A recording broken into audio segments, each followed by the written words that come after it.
Students, आज हम लोग पढ़ेंगे चैप्टर 5 मोर अबाउट एनर्जी।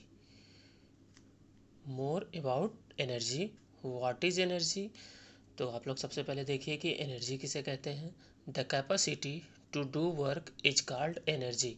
काम करने की क्षमता को ऊर्जा कहा जाता है। एनर्जी को हम लोग क्या बोलते हैं? ऊर्जा। एनर्जी को हम लोग हिंदी में क्या बोलते हैं? ऊर्जा। एनर्जी को हिंदी में हम लोग बोलते हैं ऊर्जा। In English we speak energy. The capacity to do work is called energy, या एक और रूप में भी हम इसको बोलते हैं power to do work is called energy. इसकी ये दूसरी डिफिनीशन है। आप लोगों को जो अच्छी लगे वो आप लोग लिख सकते हैं और उसको रीड कर सकते हैं। ठीक, अब हम लोग स्टार्ट करते हैं एक्सप्लेनेशन इस चैप्टर का। तो आप लोग ध्यान से देखिएगा और रफ कॉपी लेकर के अपने साथ बैठिएगा। यस, देखिए students, energy is the ability of a body to do work. Energy किसी बॉडी का, ठीक है, वह एबिलिटी है या एनर्जी वह एबिलिटी है किसी बॉडी का जिसके द्वारा काम किया जाता है, या कह सकते हैं कि एनर्जी के द्वारा ही कोई भी बॉडी काम करती है। बिना एनर्जी के कोई भी बॉडी काम नहीं कर सकती है। We have already read about energy and its forms. कह रहा है कि हम लोग इसके पहले भी एनर्जी और उसके फॉर्म के बारे में पढ़ चुके हैं। Energy and work are closely related. Energy और जो वर्क है वो एक दूसरे से क्लोजली क्या है? रिलेटेड है। Energy is required to do any kind of work. कह रहा है बिना एनर्जी के हम लोग कोई भी काम नहीं कर सकते, या एनर्जी की ज़रूरत होती है किसी भी काम को करने के लिए। एनर्जी की ज़रूरत होती है किसी भी काम को करने के लिए। फॉर एग्जाम्पल कह रहा है we need energy to run and play. कह रहा है कि हम लोगों को एनर्जी की ज़रूरत पड़ती है क्या करने के लिए? To run and play. ठीक है, रन मतलब दौड़ने के लिए और प्ले मतलब खेलने के लिए। The SI unit of energy is same as that of the work, that is joule. कह रहा है इसकी जो एसआई यूनिट है, इंटरनेशनल यूनिट है, जो इसकी इंटरनेशनल यूनिट है वो क्या है? जूल है। एनर्जी की इंटरनेशनल यूनिट क्या है? जूल है। जिसको रिप्रेजेंट किससे किया जाता है? जैसे। जिसको रिप्रेजेंट किससे किया जाता है? जैसे। The SI unit of energy is same as that of work. जो वर्क की यूनिट होती है वही एनर्जी की भी यूनिट है, और दोनों की यूनिट क्या है? जूल। और जिसको रिप्रेजेंट किससे करते हैं? कैपिटल जे से। If a body possess 1 joule of energy it means the body has the capacity of doing 1 joule of work. कह रहा है कि अगर जो किसी बॉडी के पास 1 जूल की एनर्जी है तो वो कितना काम कर सकता है? 1 जूल काम कर सकता है। अगर जो किसी बॉडी के द्वारा 1 जूल की एनर्जी लॉस होती है तो वो कितना काम कर पाएगा? 1 जूल वर्क कर पाएगा। मतलब अगर जो किसी बॉडी के पास 2 जूल की एनर्जी है तो वो कितना काम कर पाएगा? 2 जूल वर्क कर पाएगा। अगर किसी बॉडी के पास 3 जूल की एनर्जी है तो वो कितना काम कर पाएगा? 3 जूल कर पाएगा।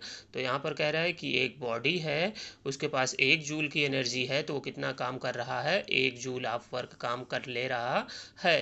कह रहा है let us recall the difference form of energy. कह रहा है आइए अब हम लोग डिफरेंस फॉर्म ऑफ एनर्जी के बारे में जानते हैं।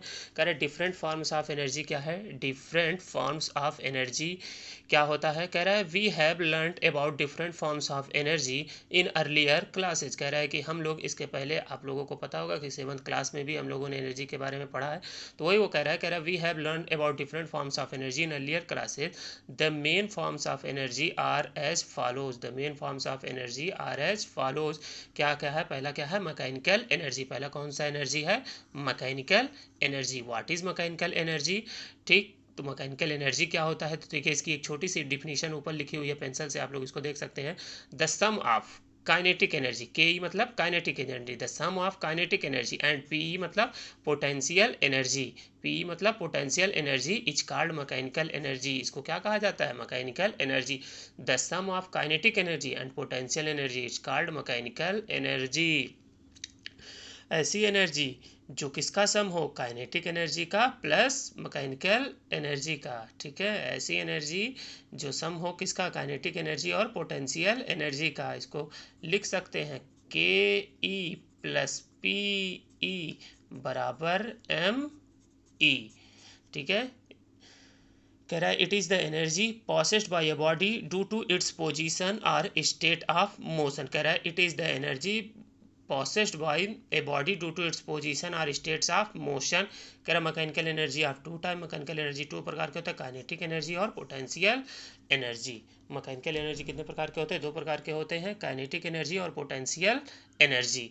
अब आगे हम लोग बढ़ते हैं। Kinetic energy is the energy possessed by a body by virtue of its motion. तो आपको याद रखना है कि काइनेटिक एनर्जी क्या होता है, तो आप बताएंगे the energy possessed by virtue of its motion. The energy, आपको ऐसे बोलना है कि काइनेटिक एनर्जी क्या होता है, तो आप बताएंगे कि the kinetic energy is the energy possessed by a body by virtue of its motion. ऐसी एनर्जी जो मोशन के द्वारा पास हो। किसके द्वारा पास हो? मोशन के द्वारा पास हो, उसे क्या बोलते हैं? Kinetic energy. The energy possessed by a body by virtue of its motion. Energy जो पास करती हो, ठीक है, कैसे पास करती हो? Bye virtue of its motion. ऐसी एनर्जी जो मोशन के द्वारा पास करती हो उसको क्या कहते हैं? Kinetic energy. For example A running train. अब ट्रेन देखिए रन कर रही है तो मोशन में है कि नहीं है? ट्रेन मोशन में है, तो अगर जो कोई भी चीज़ मोशन में होगी तो उसके अंदर कौन सी एनर्जी होगी? Kinetic energy. तो काइनेटिक एनर्जी ये कहता है कि जब भी कोई चीज़ मोशन में है तो उसके अंदर कौन सी एनर्जी होगी? Kinetic energy. जैसे a moving ball possess kinetic energy. अगर जो कोई मूविंग बॉल है, जैसे आप किसी गेंद को ऊपर फेंकते हैं, ठीक है, आप उससे प्ले करते हैं, खेलते हैं, तो उसमें कौन सी एनर्जी होगी? Kinetic energy. मतलब कहने का ये है कि अगर काइनेटिक एनर्जी है तो हमेशा किस में होगा? मोशन में होगा। कोई भी चीज़ जो मोशन में है उसके अंदर कौन सी एनर्जी होगी? तो उसके अंदर होगी काइनेटिक एनर्जी। कोई भी चीज़ जिसके अंदर, ठीक है, अगर जो वो मोशन में है, सॉरी, कोई भी चीज़, अगर कोई भी वस्तु, कोई भी चीज़ अगर जो मोशन में है तो उसके अंदर कौन सी एनर्जी होगी? काइनेटिक एनर्जी होगी। जैसे ए रनिंग ट्रेन, जो ट्रेन है वो रन कर रही है तो उसके अंदर कौन सी एनर्जी होगी? Kinetic energy. A moving ball, जो बॉल मूव कर रही है उसके अंदर कौन सी एनर्जी होगी? Kinetic energy. The kinetic energy depends on defence of a body, sorry, the kinetic energy of a body depends directly on mass, directly on mass of the body. जो kinetic energy है वो किस पे depend करती है? Directly on the mass of the body. वो किस पे डिपेंड करती है? मास पे डिपेंड करती है। काइनेटिक एनर्जी किस पे डिपेंड करती है? मास पे डिपेंड करती है और वेलोसिटी पे भी डिपेंड करती है। अगर जो कोई आपसे पूछे कि काइनेटिक एनर्जी किस पे डिपेंड करती है तो आप लोग बताएंगे kinetic energy depends on mass and velocity. Kinetic energy किस पे डिपेंड करती है? मास और वेलोसिटी पे। और काइनेटिक एनर्जी का फार्मूला क्या होता है? के मतलब काइनेटिक, ई मतलब एनर्जी।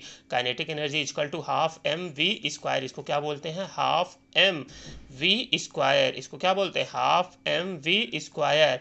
अब देखिए एम क्या है? एम बराबर होता है मास। एम बराबर क्या है? मास। और वी बराबर क्या हो गया? वेलोसिटी। और वी बराबर क्या हो गया?